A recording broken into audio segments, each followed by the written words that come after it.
What's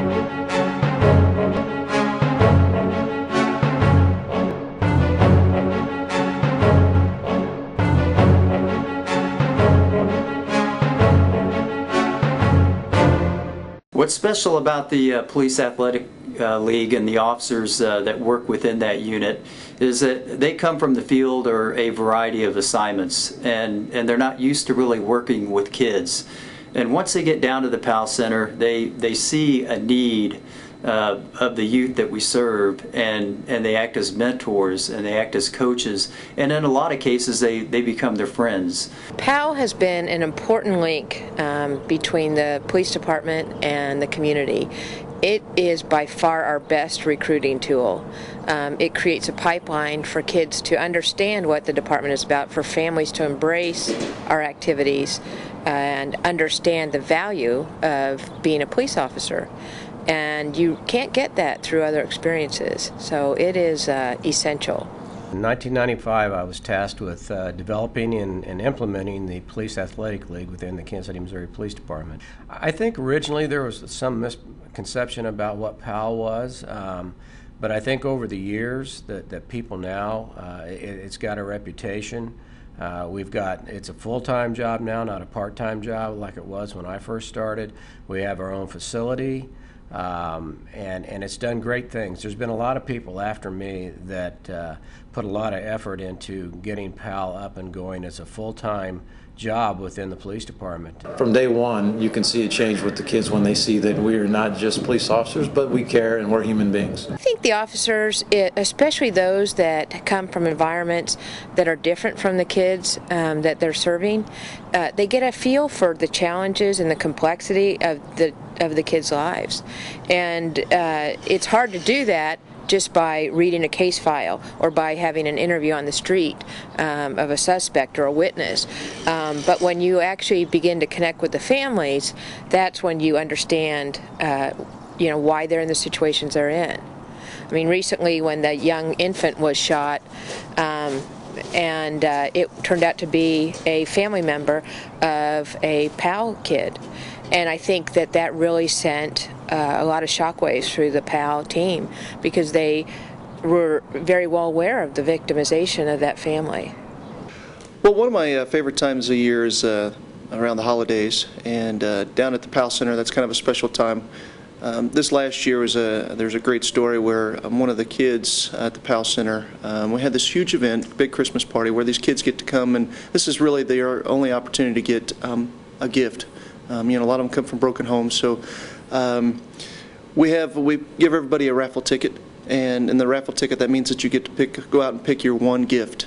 And so we have tables of gifts, and I was watching this little boy. He's probably 4 or 5 years old, and the whole night he was all excited, kept coming over to the table looking at the different gifts. And so finally it's his turn, and in groups of 10 we let him come up and pick their gifts. Well, he comes with his older brother, who's probably about 13 or 14, and they're holding hands, and his older brother's kind of helping him look through all the gifts. Well, I'm at the boys' table, and he comes over, and after about 5 minutes of picking down, he narrows down to like 2 or 3 gifts, and he can't decide which gift to pick. Well, finally he decides on this stuffed animal. He couldn't just put it down. So he holds on to it, squeezes it, and he runs over and goes to show his mom.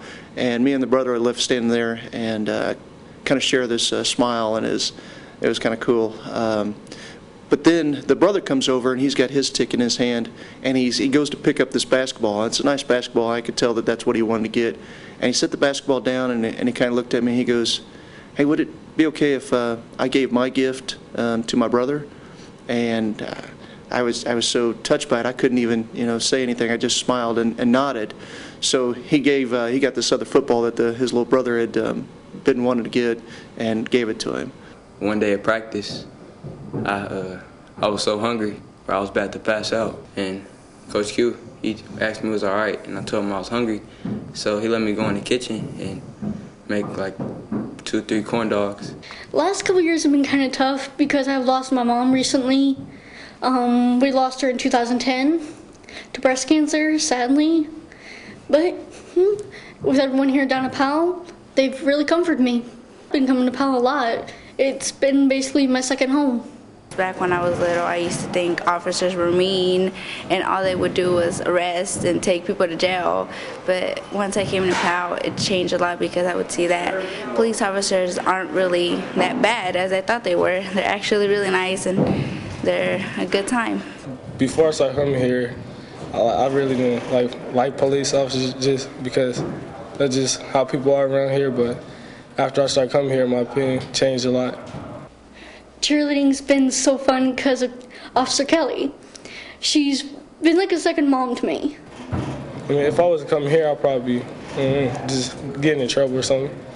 We had a couple of our officers who are football coaches. We're starting up a football program and trying to recruit kids for the football program last year. And so literally we have some kids that are at the PAL Center that they took on as, okay, they're going to play on the team, but we needed to recruit more. And as they were literally get in the PAL van and drive around and talk to kids and say, hey, have you ever played football? Well, they come up to this one kid who they see standing out on the street and thought, well, go talk to him. And as they pull up, this kid takes off running. And, I mean, in his environment, you see the police or anything that says police and you don't stick around and ask questions. You get out of there. So he starts running from the officers. Well, they track him down like, hey, we're not trying to, we just want to talk to you and see if you want to play football. So finally they catch up to him and talk to him for a few minutes. And this kid's, he's athletic. He'd like to play football. Okay, well, we need to, talk to your parents about signing the football waiver and come to this meeting. And he kind of stops and he drops his head and he's like, I don't have any parents to sign the waiver. I went, what do you mean you don't have any parents? Where do you live? And he goes, I live out on the streets. And this kid had been for several months living out on the streets as a 13-year-old boy. But now he is playing on this football team. He's actually in a group home. He stayed with one of the officers for a while until he got his, back on his feet and got him into this group home. So stories like that, that's where you know that you're really starting to make a difference. My wife and I were eating at a restaurant, and I saw a lady coming towards where we were eating, and she appeared to be familiar, but I couldn't have told you who she was. And she got up to us and said, "Are you Sergeant Sims?" And I said, "Yes, I am." And she started crying. And she said, "You saved my son's life." She said, "The Police Athletic League saved my son's life." That he had been going down the wrong direction and his choice of life things that he was doing were wrong, and that the Police Athletic League straightened him out, and now he was working full-time in a dentist's office and got his life squared away. My name is Shawnee Nix, and I'm a leader. I am a police officer with the Kansas City, Missouri Police Department, and I am assigned to the Police Athletic League, which means that I work with kids in an after-school program. I concentrate on coaching boxing. PAL is basically, it's a safe place where kids can come to after school and participate in athletic as well as academic activities. The whole concept is having police officers mentor kids in the inner city and work with them so that they can learn to trust and come to trust and confide in police officers.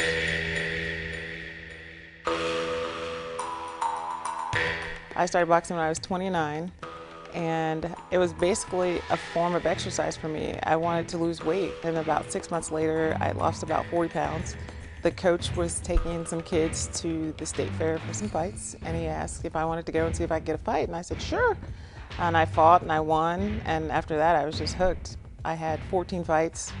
I lost one fight, several national titles, belts, and when I came to PAL, they asked me, can you coach kids? And I thought, sure, I guess, I'll try. A lot of the kids had never gone camping. And a couple months ago, I took like 8 of them camping. And I mean, just knowing that they were having fun, they were experiencing something that they may never do, they had never done. It's a joy to me to get them to do that. I took 4 kids to San Antonio to a boxing tournament. They had never seen the ocean.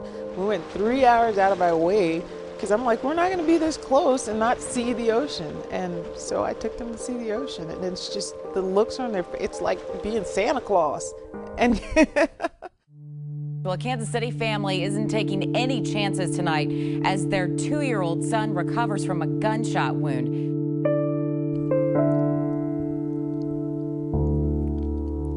about the little 2-year-old that just got shot. That was one of my kids' little brother. They're like family, and to know that they've entrusted me to ask me in and sit down and come to Quinceañera's 15th birthday parties. Shawnee is an individual who took a job and turned it into a lifetime commitment. How do you quantify changing a kid's life forever? And those are the kinds of things, and those are the kinds of people that make our community a great place to live.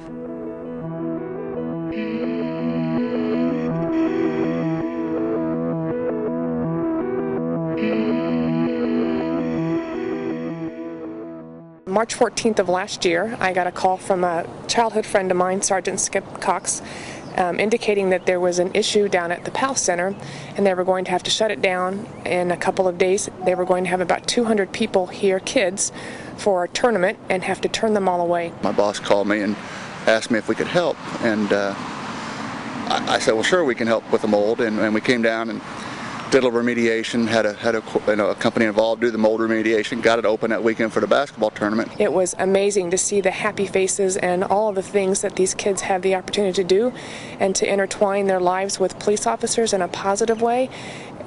Just looking around, you couldn't stop. You couldn't stop but help wonder, what could we do if we just made this even a better place, which from March of last year until May of this year, I think our total is about $750,000. A lot of the changes that we've had down here include a new roof in an area that the roof was leaking, all new gutters for the building. The whole exterior of the building's been painted. We have a whole new parking lot. We have, the NFL gave us $100,000 so that we could put in a football field for our kids. We've had several contractors who donated fill dirt so that we could build a baseball field. We have cleaned the facility many, many times. Just cleaning the facility alone and then watching the kids walk in when they have a clean environment has been so rewarding. All of our corporate partners and what they've done is unbelievable. They put us about 10 years ahead of schedule on the improvements to the building at little or no charge to us, which has been pretty incredible.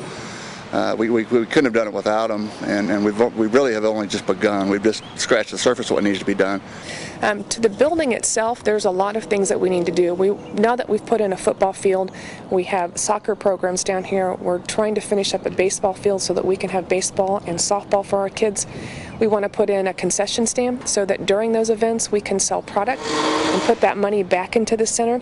Most importantly, though, we need to raise dollars so that we can help fund all of these programs that we offer to hundreds and hundreds of kids. It's been one of the most rewarding years that I've had in my professional life and my personal life also. You know, to have a little girl painting your face at a Christmas party and see how special she is, that makes it all worthwhile. It's been very rewarding. Having the police officers interact with these kids is absolutely key. The areas that these kids live in are not safe areas. This facility gives them a place to come that's safe, it's fun, it's nurturing, and their interactions with the cops in a positive way changes lives every single day. One afternoon I came down to the center late in the day and I sat down next to a little girl and I asked her name. She was all by herself. The whole gym was full of people. And I asked her name, and she told me her name, and she was 10 years old, and she was very sad, and I asked her if I could do something to help, and she instantly started crying, and she said that she hadn't had breakfast that day, and that she wanted to kill herself at 10 years old because she had absolutely no friends. Those are the kind of kids that you interact down here with, and if you can help them make a connection with other kids or with one of the police officers to let them know that we do care about them and they are valued, that's why we do it.